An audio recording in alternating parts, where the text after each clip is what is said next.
back students to your channel Excel Academy. Hope all of you must be doing good and taking care of yourself.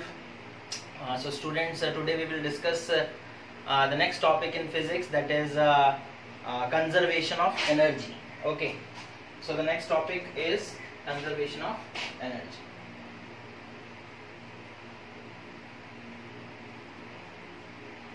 Okay, conservation of energy. Now what is conservation of energy? What does it say? तो conservation of energy क्या कहता है बच्चों? Energy can neither be created nor it can be destroyed, but it can be converted from one form to another. Okay, so that is conservation of energy. अगर आप लोगों को definition लिखना है तो आप लोग देख सकते हो. That is according to the principle of conservation of energy. Energy can neither be created nor it be destroyed. It only changes from one form to another. Okay, so conservation of energy says that energy can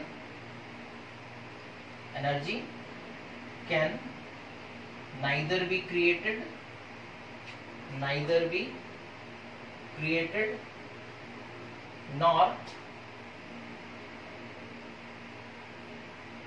it be destroyed. Okay, create नहीं कर सकते, destroy नहीं कर सकते, but what we can do, it changes from one form to another. Okay, one form to another.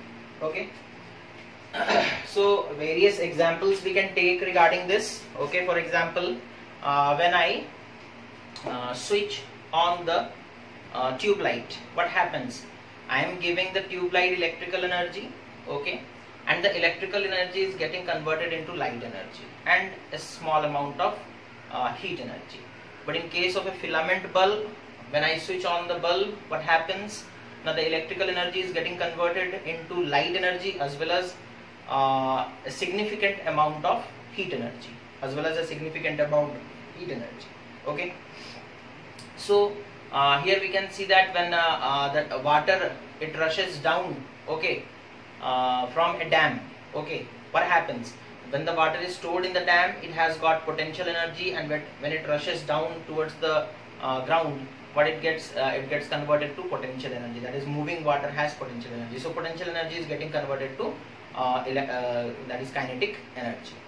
Our scope of discussion will remain limited on the mechanical energy, that is potential energy and kinetic energy.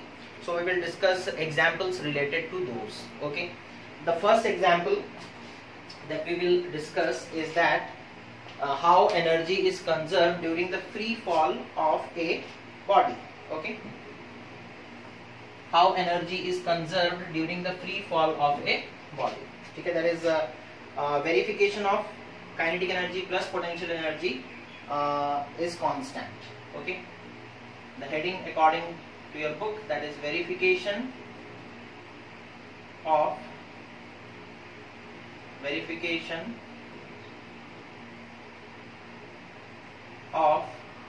K plus U is equals to constant. Okay, that is kinetic energy plus potential energy is equals to constant. Okay, for a freely falling body. Okay, for a freely falling body. I hope all of you must be knowing the meaning of freely falling body. Freely falling body हम लोग किसे कहते हैं बच्चों? Now, suppose I am holding this marker, okay, and I am releasing it. I am not applying any force downward or upward. I am simply releasing it, and this marker is falling due to the gravitational force. I am doing nothing. I am simply releasing this marker, okay, and it is falling downward. That is free fall. Okay, whenever a body falls due to the force of gravity, due to the force of gravity or gravitational force, then that fall is known as a free fall. Okay, suppose, in order to prove this, suppose this is the ground, okay, and this is an object which is at a height, suppose h, okay, which is suppose at a height h, the mass of the object, let it be m, okay, and suppose I am holding it, so its initial velocity is 0, okay, its initial velocity is 0. Now at this point, what is the value of k? K will be equal to how much? Since the body is in 0, we know that k is equals to half mv square, velocity square. But since velocity is equals to 0, then this term will get equal to 0. So kinetic energy at the highest point, when the body is at rest, okay, suspended, okay, then the potential energy, kinetic energy will be 0. And what will be the potential energy at this point? Potential energy will be equal to mgh, okay. Potential energy at this point will be equal to mgh, okay. So for the first position, let this position be A, okay. So at position A, okay, I think in your book it is given position A, okay, in your book it is also given position A. At position A, kinetic energy, that is k is equals to 0 we have got, and potential energy, that is u is equals to mgh. That implies k plus u will be equal to how much? K plus u will be equal to 0 plus mgh, which is equals to mgh, okay. So we have got what is the value of k plus u, that is mgh. Now suppose I am releasing this object and it has traveled a distance x, okay, it has traveled a distance x and it has reached here, okay, it has traveled a distance x, okay, and now it is at a height of h minus x, okay. From the ground level, the total height is h. Now the object has fallen a distance x, okay, that means this height will be how much? H minus x. This is h minus x. Let this position be position B. Let this position be position B. So at position B,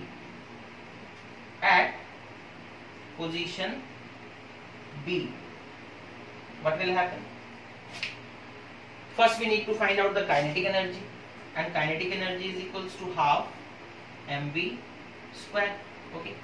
suppose जब वो यहाँ पर पहुंचा, यहाँ से आप release कर दिए बच्चों, वो गिरता जाएगा, जब यहाँ पर पहुंचेगा उसके पास एक वेलोसिटी होगा, let this velocity B v1. तो क्या हम लोग v1 निकाल सकते हैं? हम लोग इक्वेशन ऑफ मोशन यूज करेंगे, that is v square is equals to u square plus 2as, okay. ये एक रिलेशन है, v square minus u square is equals to 2as और v square is equals to u square plus 2as. यहाँ पर हम लोग जो point B में वेलोसिटी माने हैं वो v1 है ना, तो v1 स्क्वायर लिख दिए.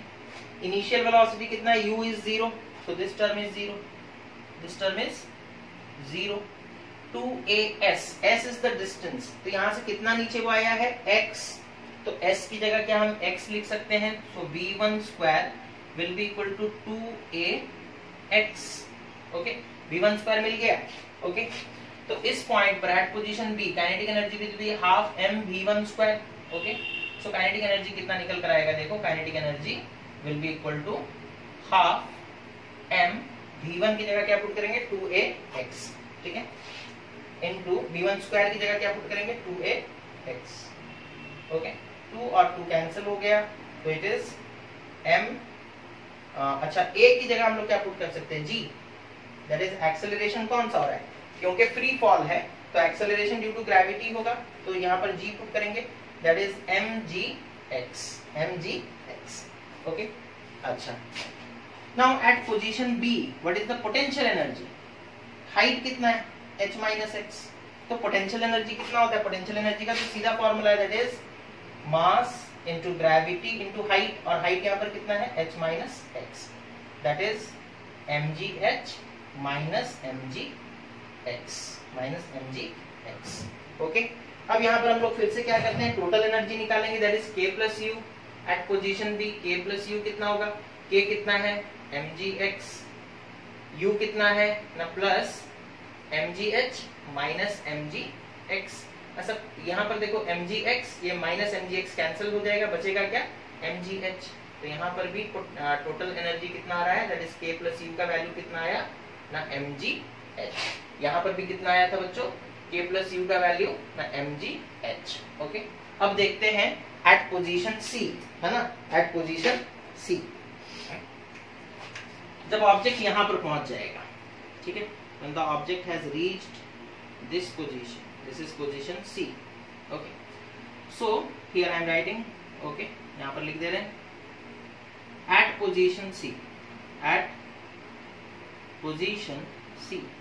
okay, at position C h is equals to 0, height तो 0 हो गया, ग्राउंड पे पहुंच गया, है ना। और सपोज कर लो यहाँ पर वेलोसिटी कितना है, ग्राउंड में पहुंचते वक्त वेलोसिटी सपोज v है, तो v निकाल लेते हैं। Again v square is equals to u square plus 2as, ये वाला इक्वेशन यूज करेंगे, ठीक है। अच्छा, तो v square will be equal to u तो 0 था बच्चों, इनिशियल वेलोसिटी जब गिरा रहे थे तो 0 था, है ना, तो ये वाला टर्म तो कट जाएगा, बचेगा 2as। तो 2 a की जगह क्या लिखेंगे g, और s कितना डिस्टेंस वो आ गया है, h हाइट ऊपर था, जमीन तक पहुंचते पहुंचते वो डिस्टेंस h कवर कर चुका होगा, तो v स्क्वायर का वैल्यू आ गया 2gh। ओके, तो काइनेटिक एनर्जी कितना हो जाएगा, that is half m v square, that is half m into v square का वैल्यू कितना 2gh, दैट इज 2gh, 2 और 2 कैंसिल हो गया, that is mgh, that is mgh। And potential energy यहाँ पर कितना हो जाएगा, दैट इज u, ग्राउंड पर h 0 है, तो potential energy is equals to mg into 0, that is 0। तो k प्लस u का वैल्यू कितना आ गया, that is sum of kinetic energy plus potential energy. Kinetic energy है mgh और वो है 0, तो kinetic energy plus potential energy का सम कितना आ गया ना mgh। दिख रहा है ये, चलिए बढ़िया दिख रहा है।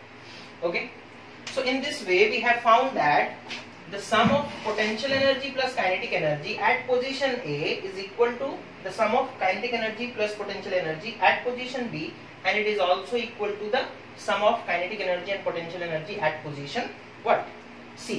okay, that is जो भी यहाँ पर पोटेंशियल एनर्जी था वही तो काइनेटिक एनर्जी में कन्वर्ट होता जा रहा है ना।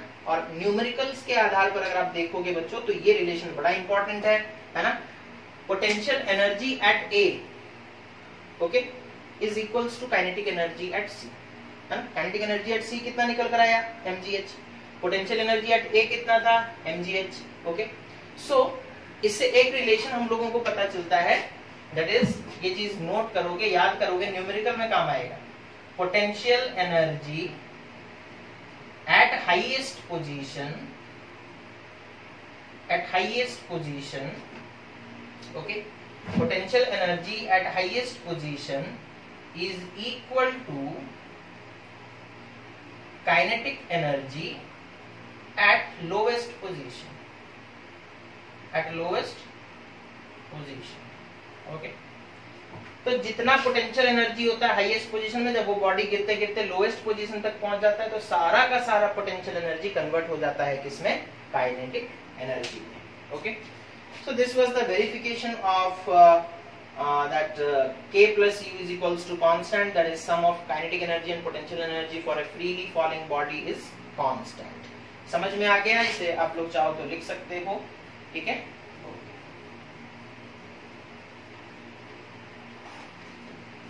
उसके बाद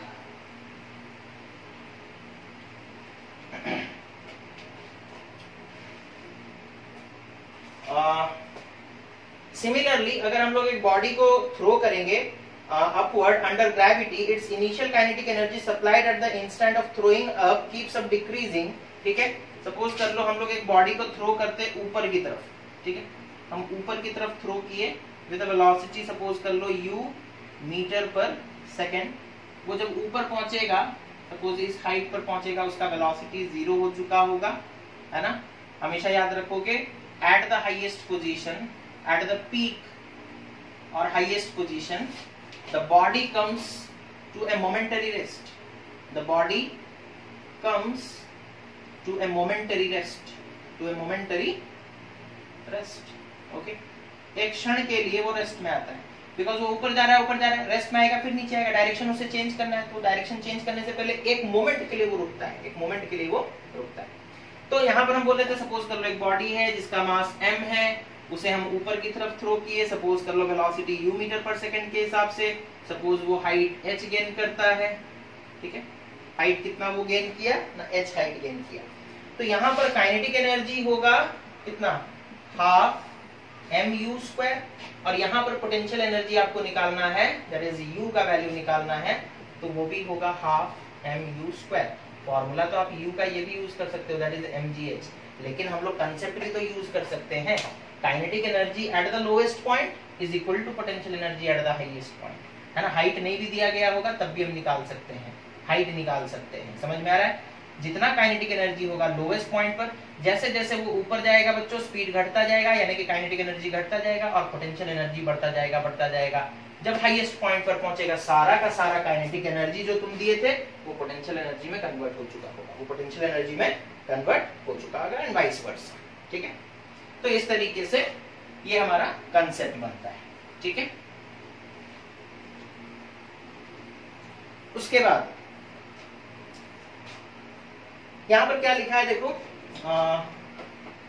एक ग्राफ बना करके दिया है, okay, that is conservation of mechanical energy in motion under gravity. उसका एक ग्राफ बना करके दिया है, दैट इज इस तरीके का कुछ ग्राफ है, ओके।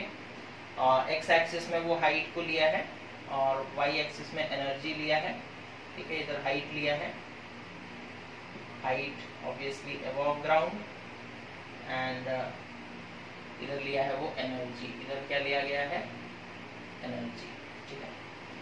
अब जैसे जैसे हाइट बढ़ेगा तो पोटेंशियल एनर्जी बढ़ेगा, तो ये पोटेंशियल एनर्जी का ग्राफ बना, ठीक है। और जैसे जैसे हाइट घटेगा, है ना, हाइट घटेगा तो काइनेटिक एनर्जी बढ़ेगा, ठीक है। तो इस तरीके से ग्राफ बनता है, ये काइनेटिक एनर्जी का ग्राफ होगा, ओके, और ये पोटेंशियल एनर्जी का ग्राफ होगा, एंड उनका सम हमेशा कांस्टेंट रहेगा, उनका सम हमेशा कांस्टेंट रहेगा। This is the total energy, that is suppose ये हाइट h पर, यहाँ पर हम लोग बोल देते हैं suppose h, that is position A, और ये सपोज कर लो पोजीशन B है, और ये सपोज कर लो पोजीशन C। तो पोजीशन A पर हाइट h था, यहाँ पर h/2, यहाँ पर हाइट हो गया 0, यहाँ पर हाइट हो गया 0। एक्स एक्सिस में हाइट ली है ना, तो देखो यहाँ पर हाइट होगा 0, बढ़ते बढ़ते h/2, फिर बढ़ते बढ़ते h, ठीक है। तो जब हाइट h हो जाएगा, है ना, काइनेटिक एनर्जी का ग्राफ देखो कहाँ पर है, यहाँ पर 0, है ना। जब हाइट h हो जाएगा, हाइट मैक्सिमम हो जाएगा, तो काइनेटिक एनर्जी 0 हो जाएगा, काइनेटिक एनर्जी क्या हो जाएगा, 0 हो जाएगा, ठीक है। तो इस तरीके का ग्राफ है, हालांकि इस ग्राफ का इतना कोई इंपॉर्टेंस नहीं है, इससे रिलेटेड कोई क्वेश्चंस नहीं आते हैं, ठीक है। तो इसीलिए हम इसके बारे में इतना डिस्कशन भी नहीं कर रहे हैं, ठीक है। आपसे अगर पूछेगा ज्यादा से ज्यादा तो बोलेगा ड्रॉ द ग्राफ, है ना, तो ग्राफ बना लोगे, ओके। हाँ, तो ये जो फ्री फॉल हुआ बच्चों, इस फ्री फॉल में हम लोग एक चीज को मतलब ये कर रहे थे, दैट इज हम लोग इग्नोर कर रहे थे, that is force of friction, है ना। जब हम किसी बॉडी को रिलीज करते हैं, वो नीचे गिरता है तो एयर के साथ टकराता है, एयर की वजह से फ्रिक्शन होता है और हीट प्रोड्यूस होता है, तो कुछ एनर्जी हीट में भी कन्वर्ट होगा, कुछ एनर्जी हीट में भी कन्वर्ट होगा। बट हम लोग उन चीजों को यहाँ पर इग्नोर करेंगे और हम लोग यही बोलेंगे कि काइनेटिक एनर्जी जो भी है वो सारा का सारा पोटेंशियल एनर्जी में कन्वर्ट हो जाएगा, और पोटेंशियल एनर्जी जो भी है वो सारा का सारा काइनेटिक एनर्जी में कन्वर्ट हो जाएगा। They are interconvertible, they are interconvertible, okay.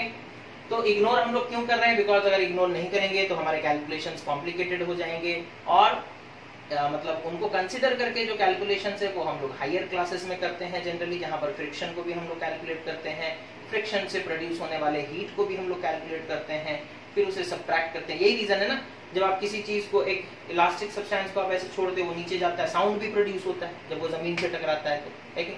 तो some amount of energy is getting converted into sound, some amount of energy is getting converted into heat due to friction, okay. और जब contact में आएगा, टकराएगा, तो भी heat produce होगा, ठीक है। So energy is getting converted, उसे हम लोग कहते हैं, और वो जो एनर्जी कन्वर्ट हो गया बच्चों, वो हमारे किसी काम का नहीं है, तो उसे हम लोग कहते हैं डिसिपेटेड फॉर्म ऑफ एनर्जी, उसे हम लोग क्या कहते हैं, डिसिपेटेड फॉर्म ऑफ एनर्जी, ठीक है। उसके बाद सिंपल पेंडुलम के बारे में यहाँ पर दिया गया है, application of principle of conservation of energy to a simple pendulum, ठीक है। Application of conservation of energy to a simple pendulum, that is simple pendulum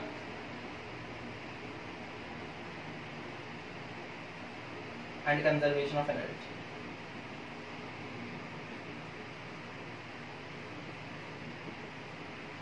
simple pendulum में कैसे एनर्जी कंजर्व होता है। ओके, इसका बस एक्सप्लेनेशन आता है, हम लोगों से पूछा जाता है एक्सप्लेन करने के लिए कि ये कैसे हो रहा है। ठीक है, तो सबसे पहले हम लोग एक सिंपल पेंडुलम बना लेते हैं। ओके, सपोज कर लो ये उसका बॉब है। ठीक है,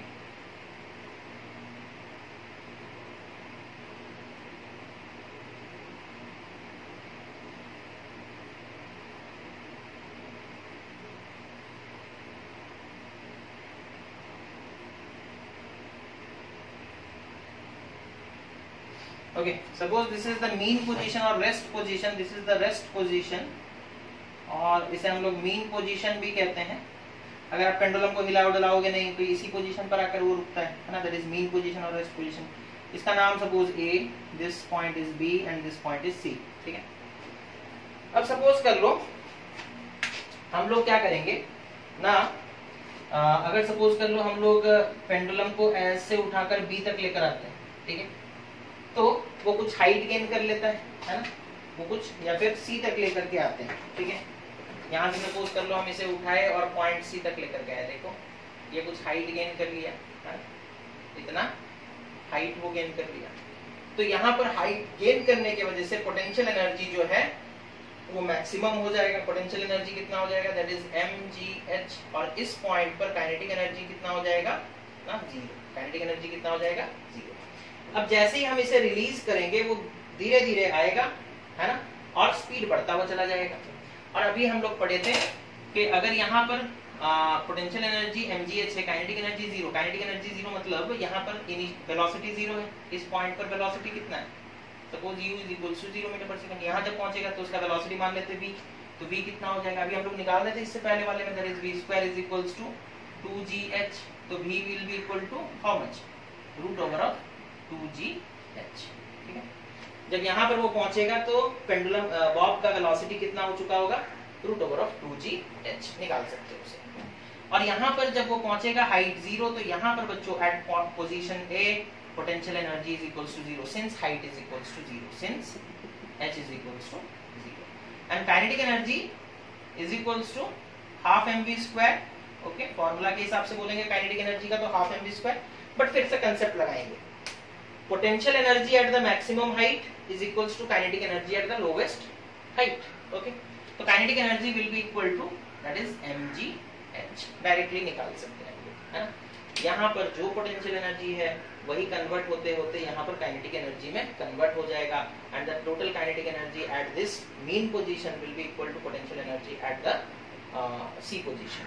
okay, that is position C. यहाँ पर उसी तरीके से पोजीशन बी में देखो पोटेंशियल एनर्जी कितना हो जाएगा, mgh। जब यहाँ से वो ऊपर उठेगा स्पीड घटता जाएगा, स्पीड घटेगा वेलोसिटी घटेगा, यानी कि काइनेटिक एनर्जी घटता जाएगा। और जब यहाँ पर वो पहुंचेगा तो वो मोमेंटरी रेस्ट में आएगा, मोमेंटरी रेस्ट में। मोमेंटरी रेस्ट यानी कि वेलोसिटी खत्म, तो सारा का सारा एनर्जी जो है वो क्या बन चुका है अब, पोटेंशियल एनर्जी। तो u is equals to mgh हो जाएगा, और यहाँ पर काइनेटिक एनर्जी कितना हो जाएगा, जीरो। काइनेटिक एनर्जी कितना हो जाएगा, जीरो। ठीक है, तो सम ऑफ और किसी भी इंटरमीडिएट पोजीशन यहाँ पर निकालोगे, ठीक है, तो भी kinetic energy plus potential energy कितना आएगा, mgh। आप यहाँ पर निकालोगे तो भी kinetic energy plus potential energy कितना आएगा, mgh। At any intermediate position अगर आप निकालोगे तो kinetic energy plus potential energy का सम जो है वो कितना आएगा, mgh के बराबर ही आएगा, mgh के बराबर ही आएगा। So what is happening during oscillation? Okay, during oscillation of pendulum the interconversion between potential energy and kinetic energy takes place. Okay, during oscillation, okay, during oscillation of a pendulum, the interconversion of energy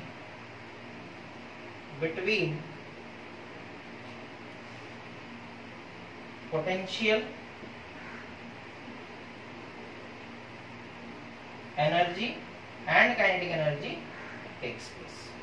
Okay, takes place. तो potential energy हमने Bob को उठाया यहाँ पर लेकर आया, तो अभी वो कुछ हाइट में आ गया, तो पोटेंशियल एनर्जी हो गया u is equal to mgh। अभी हम पकड़े हुए हैं, वेलोसिटी जीरो है, तो काइनेटिक एनर्जी 0, जैसे ही रिलीज करेंगे वो स्पीड में जाएगा, यहाँ तक पहुंचेगा। जब यहाँ पहुंचेगा तो उसका वेलोसिटी कितना हो चुका होगा वो भी निकाल सकते हैं हम लोग, that is root over of 2gh। और यहाँ पर काइनेटिक एनर्जी कितना हो जाएगा निकालेंगे, that is half mv square is equal to mgh आ रहा है। पोटेंशियल एनर्जी 0 हो जाएगा क्योंकि हाइट 0 हो गया है, हो गया है, ठीक है। So when the Bob swings from A to B, okay, when the bob swings from A to B, जब बॉब A से B गया तो काइनेटिक एनर्जी कन्वर्ट होते होते पोटेंशियल एनर्जी में कन्वर्ट हो गया। All the kinetic energy got converted into potential energy. Again when from the Bob came back from B to A, B में उसके पास सिर्फ पोटेंशियल एनर्जी है, जैसे जैसे वो A की तरफ आएगा उसका काइनेटिक एनर्जी बढ़ेगा। And when it will pass it's mean position, it's rest position, उस वक्त उसका काइनेटिक एनर्जी मैक्सिमम होगा। ओके, फिर वो जैसे जैसे ऊपर बढ़ेगा बच्चों काइनेटिक एनर्जी घटता जाएगा since the velocity is decreasing. And at the extreme position C, what will happen, all the kinetic energy will get converted into potential energy, that is kinetic energy will become 0 and potential energy will be maximum, that is mgh. Okay, in this way the kinetic energy will get converted into potential and potential energy will get converted into kinetic. Okay, and the sum of kinetic and potential energy at any intermediate position will remain constant. Okay, it will remain constant. So this is the concept of the third exercise of work power energy. I hope all of you will understand it. जब आप लोग ये video देखो बच्चों तो book को भी सामने रख करके बैठो, है ना। अगर कहीं पर कुछ मतलब आपको लगता है कि मतलब कुछ पॉइंट समझ में नहीं आ रहा है तो वीडियो को पॉज करो और एक बार बुक को रीड करो, होपफुली फिर आप लोगों को समझ में आ जाएगा। ऐसे तो हमने कोशिश किया है कि इस चीज को समझा मतलब जैसे भी हो सके, मतलब जितना अच्छे तरीके से हो सके उसे समझाया जाए और समझाने की कोशिश भी की गई है होपफुली। तो आज शाम को आपका जूम क्लास होगा, है ना, और आप लोगों को जूम क्लास में सबको प्रेजेंट रहना है, ठीक है। तो इसी के बारे में आज हम लोग डिस्कशन करेंगे अपने जूम क्लास में, ठीक है। Thank you for watching, have a nice day.